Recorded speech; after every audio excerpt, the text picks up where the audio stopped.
గీ ముచ్చట మీరు తప్పకుండా వినాలే. షానొద్దుల సంది మీరు బాగా గమనిస్తుర్రో లేదో, దుకాణం కాడికి పోయి ఏదన్నా కొనుక్కొని ఎంత శినిగిపోయిన 10 రూపాయల నోటు ఇచ్చినా తీసుకుంటుర్రు గాని 10 రూపాయల షిక్కిస్తే మాత్రం ఏదో దొంగోడిని చూసినట్లు కిందికి మీదికి చూస్తుర్రు.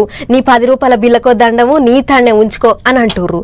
అగో అట్లా ఏ కారణం లేకుండానే వద్దంటే వద్దంటున్న గీ 10 రూపాయల షిక్క గురించి సర్కార్ ఓ ముచ్చట చెప్పింది. గదేందో మీరే చూడుర్రి. పుట్టిన కాడ్నుంచి సుఖం లేంది ఏదన్నా ఉన్నదంటే అది 10 రూపాయల బిల్లే.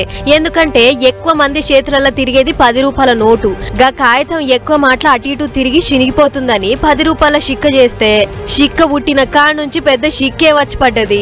ఏడవైనా కూడా శినిగిపోయిన 10 రూపాయల నోటన్నా అలుక్కుంటానో గులుక్కుంటానో తీసుకుంటారు గాని షెక్కున మెరిసి 10 రూపాయల షిక్కిస్తే మాత్రం గదేదో దొంగోడిని చూసినట్లు గా బిల్ల ఇంట్లో తయారు చేసి తీసుకొచ్చినట్లు కిందికి మీదికి చూస్తుర్రు. ఇయకపోతే ఎవళ్ళు తీసుకుంటలేరు. అగో గట్ల 10 రూపాయల షిక్కను తీసుకోము అంటున్నోళ్ళ కోసమే గి ముచ్చట.